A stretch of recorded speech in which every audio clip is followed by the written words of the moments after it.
Estamos de volta com o programa Bíblia Fácil, hoje falando sobre as 7 trombetas do Apocalipse. Quando terminamos o nosso primeiro bloco, falamos sobre as 4 primeiras trombetas. Também dissemos que essas trombetas são pré-juízos, são juízos antecipados de Deus para que as pessoas não incorram nas pragas. E aqueles que não ouvirem a advertência das trombetas sofrerão os danos das pragas. Assim como as 7 igrejas e os 7 selos, as 7 trombetas têm o seu cumprimento na história. E nós já vimos até aqui que as 4 primeiras trombetas acompanharam a sequência também dos 7 selos. Chegamos agora à 5ª trombeta. Quando chegamos a essa trombeta, foi-nos dito de que a 5ª trombeta é considerada no Apocalipse o primeiro ai. A 6ª trombeta, o segundo ai, e a 7ª trombeta, o terceiro ai. Olha para o capítulo 9, verso 12. Apocalipse 9, verso 12.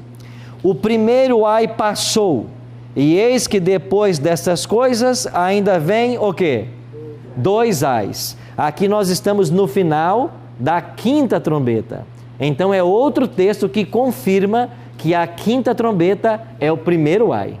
A 6ª trombeta, o segundo ai, e a 7ª trombeta, o terceiro ai. Vamos estudar então o primeiro ai, que é a 5ª trombeta. Qual é o significado da mesma?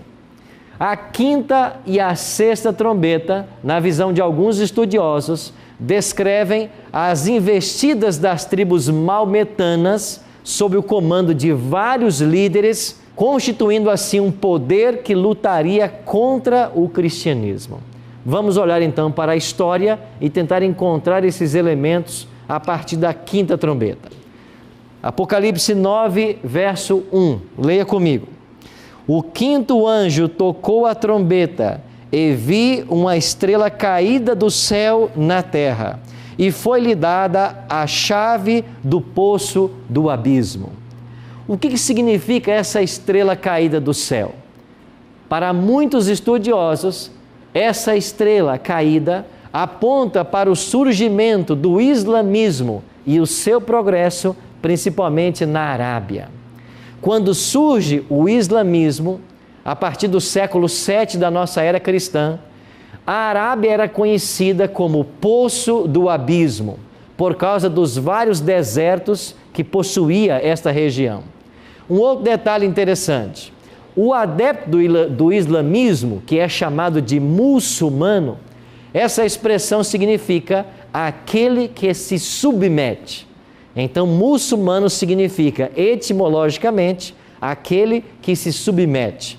Nesse contexto, os muçulmanos acreditam em 25 profetas. Entre eles, Adão é um profeta para eles, Moisés, Jesus Cristo é um profeta para eles também, mas o principal profeta é Maomé. E eles dizem que Maomé é um mensageiro final de Deus, que trouxe para eles a recitação. Recitação é o significado da palavra Alcorão. Então, Alcorão quer dizer recitação, que chegou para eles através do mais importante profeta, Maomé, que seria o último profeta, a última voz de Deus. Ele também é considerado pelos muçulmanos como o selo dos profetas. Então, o surgimento do islamismo e os ataques que ele fará ao cristianismo configura nesta 5ª trombeta. Agora, há alguns detalhes, alguns elementos que eu ainda queria destacar. Olha, por exemplo, o versículo 10. Tinham ainda cauda como escorpiões e ferrão. Na cauda tinham poder para causar dano aos homens por 5 meses. Olhando para a história do islamismo, aonde nós podemos encaixar as investidas deles contra os cristãos num prazo de 5 meses? Mais uma vez, temos que voltar ao princípio de interpretação profética dia-ano. Estão lembrados? Vamos fazer então uma conta aqui. 5 meses proféticos equivale a quanto tempo? No nosso calendário, alguns meses têm 30 dias, outros 31 e até um tem 28 ou 29, se for um ano bissexto. Mas no calendário judaico não existe essa variação. Você tem 30 dias para cada mês. Então, 5 meses na visão judaica equivalem a 150 dias, com base em Números 14, 34 e Ezequiel 4, 6 e 7, onde cada dia representa um ano, 150 anos. Então, quando é que começa esse período? Nós acreditamos de que na história ele se estende de 1299 a 1499. Mas o que é que aconteceu nesse período envolvendo o islamismo e o cristianismo? Quando vamos para a história, no dia 27 de julho de 1299, Otman fundou aquilo que viria a ser chamado o Império Otomano. Ele funda nessa data. Durante esse tempo, os muçulmanos investiram contra a Grécia, mas não tiveram grande resultado. Se nós contarmos 150 anos, a partir do surgimento do Império Otomano, nós chegaremos a 27 de julho de 1449. Exatamente. E o que aconteceu em 27 de julho de 1449?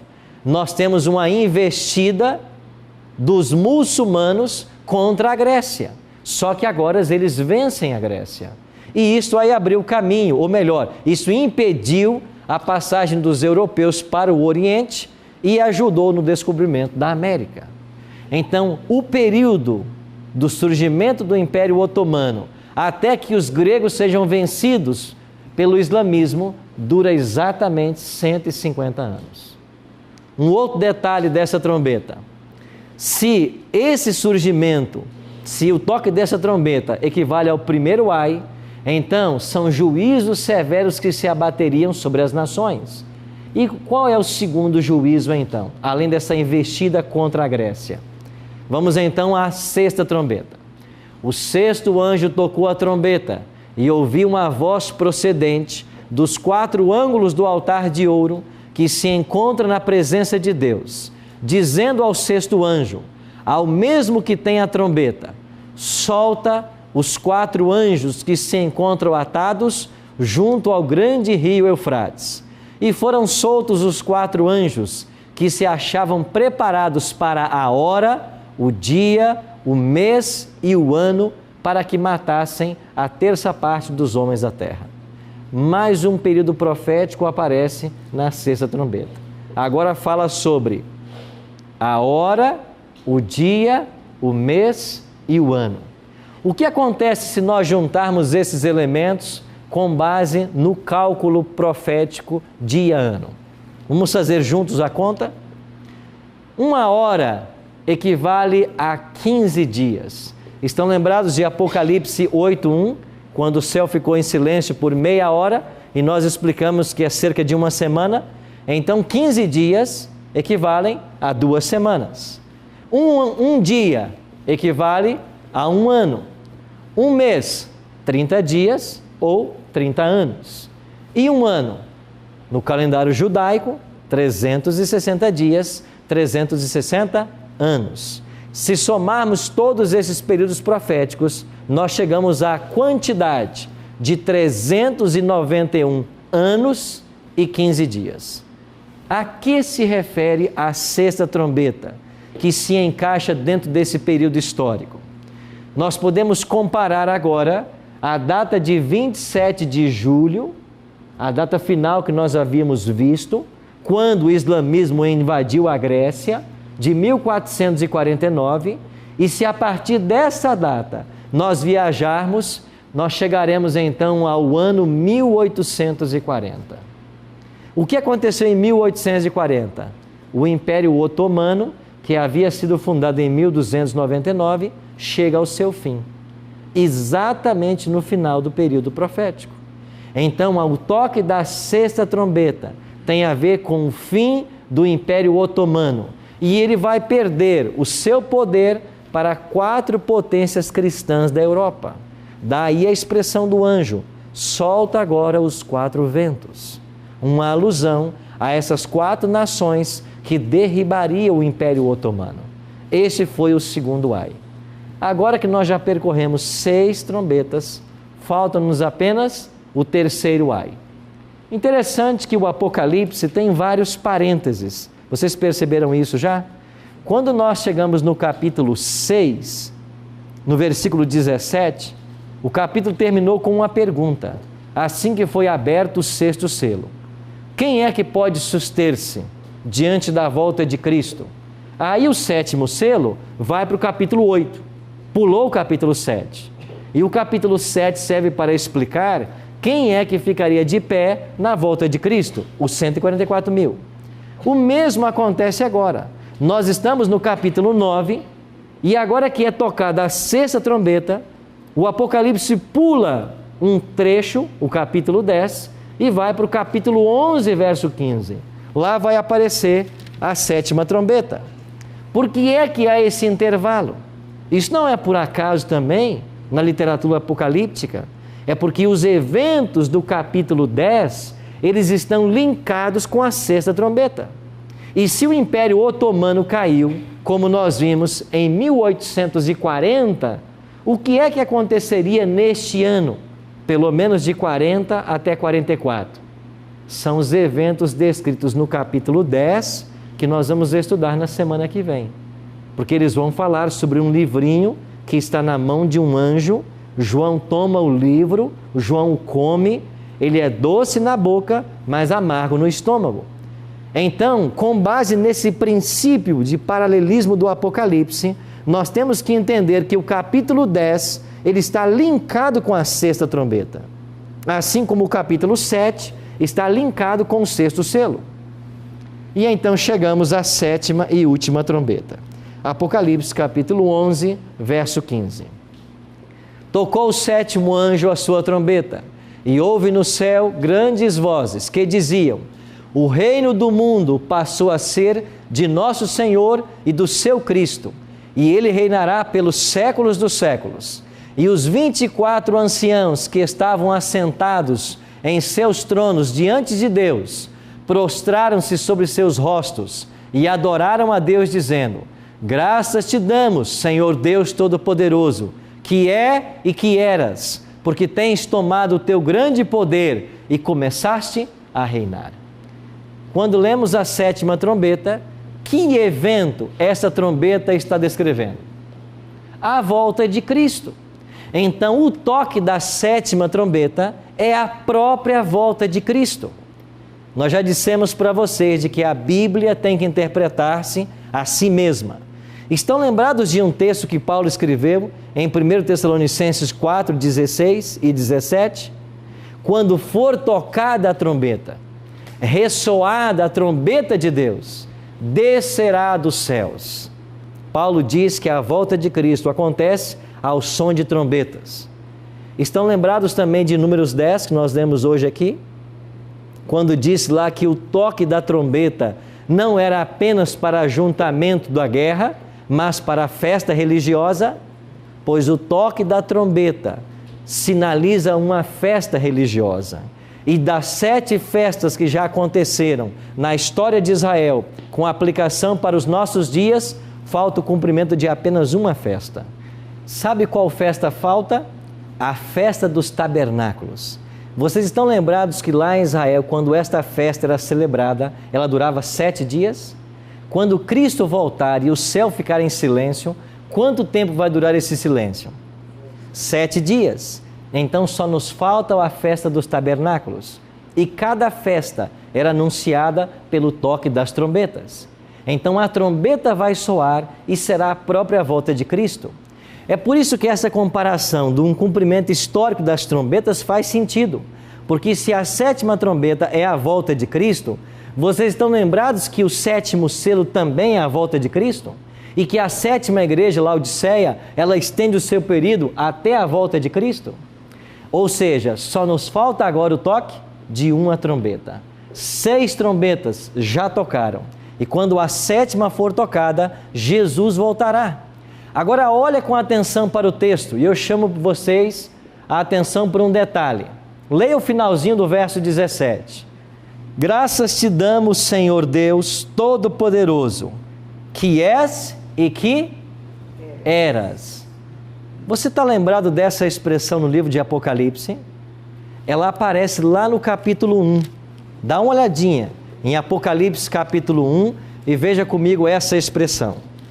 Olha para o verso 8. Apocalipse 1, verso 8.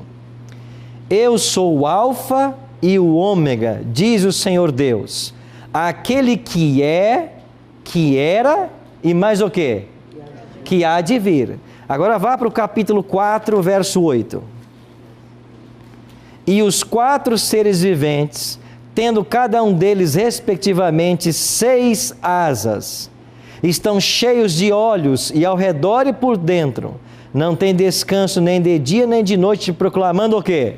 Santo, Santo, Santo é o Senhor Deus, o Todo-Poderoso, aquele que era, que é e que há de vir. Agora volta para o capítulo 11, verso 17. O que você tem aí no final do verso 17? Aquele que era, que é e que era. O que faltou aqui? Aquele que há de vir. Ele acabou de chegar. Ele não vai voltar, ele voltou. Então Cristo é identificado como aquele que era, que é e voltará. Mas na sétima trombeta, ele não mais voltará, ele voltou. Ou seja, o toque da sétima trombeta é uma alusão direta à volta de Cristo. Se na história nós já percorremos o caminho de 6 trombetas, eu pergunto a vocês, isso não deveria chamar a nossa atenção para o evento da volta de Cristo? Você que nos assiste em casa, se 6 trombetas já foram tocadas, nos faltam apenas uma, e ela fala da volta de Cristo, não deveria chamar a sua atenção para esse fato? Interessante que a doutrina da volta de Jesus está sendo esquecida mesmo no mundo cristão. Muitas pessoas estão preocupadas com outros temas da Bíblia, mas não falam mais da volta de Cristo, sendo ela a principal doutrina. Nós temos apenas no Novo Testamento mais de 300 textos que falam que Jesus vai voltar. Você entende por que nós nos chamamos adventistas? Porque a palavra adventista deriva de advento. O advento da volta de Cristo, a vinda de Cristo. Esta é a doutrina fundamental da Bíblia. Ela foi prometida mesmo aos nossos pais, Adão e Eva. E os heróis do passado morreram todos olhando para esse glorioso evento.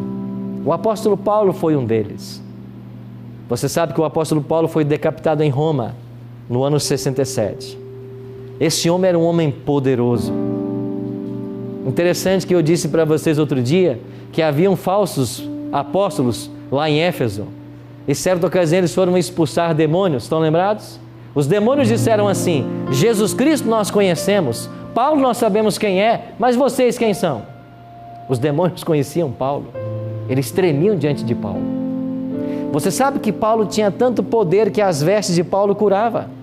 Às vezes se pegava algum utensílio da roupa de Paulo, levava-se para um doente e o doente era curado. E esse Paulo foi ordenado que ele fosse decapitado. E quando ele foi levado para ser decapitado, eles permitiram que poucos soldados o acompanhassem. Sabe por quê? Com medo da influência de Paulo mesmo sobre esses soldados. Mas aqueles poucos soldados que acompanharam Paulo até o patíbulo, onde ele seria morto, foram influenciados pela santidade desse homem. E quando ele colocou sua cabeça no patíbulo para ser decapitado, ele tinha sua fé clara, ele estava convicto de que ainda que ele morresse, ele veria o Senhor voltando. E Paulo tinha essa esperança no coração. E antes que a espada cortasse sua cabeça, o seu último pensamento foi para o dia em que Jesus voltará. E ele contemplou pela fé Jesus voltando para dar a ele novamente a vida, para restabelecer todas as coisas. João também olhou para esse dia. Eis que vem com as nuvens, todo olho verá. A volta de Cristo será o evento mais extraordinário da história humana. E eu e você precisamos nos preparar. Eu vou pedir o quarteto que venha cantar agora, Arautos do Rei. E eles vão cantar uma música que fala sobre esse tema, o tema da volta de Cristo. As 6 trombetas já tocaram, nos falta apenas uma.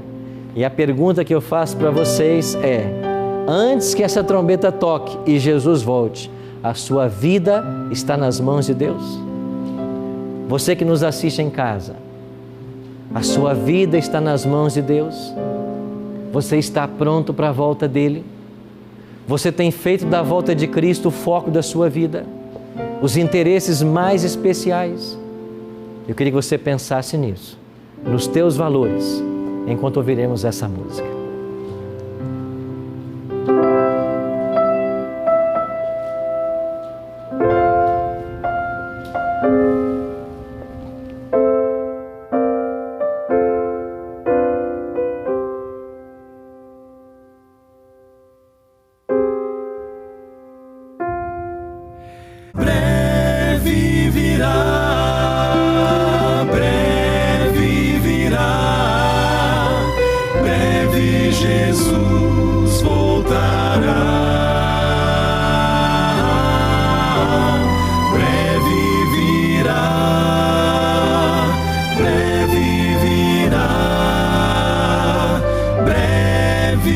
Jesus voltará.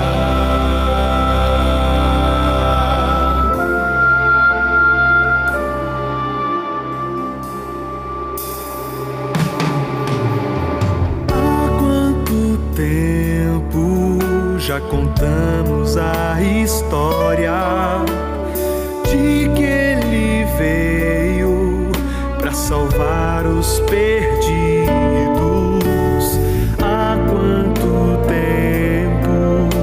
Cantamos a glória de que também virá buscar os remidos.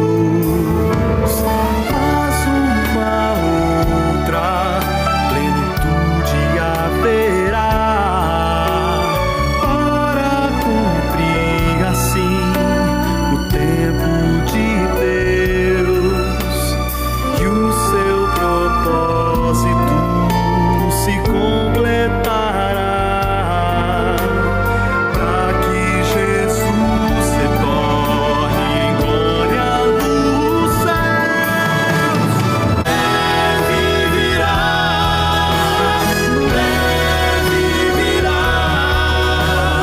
breve Jesus voltará. Breve virá.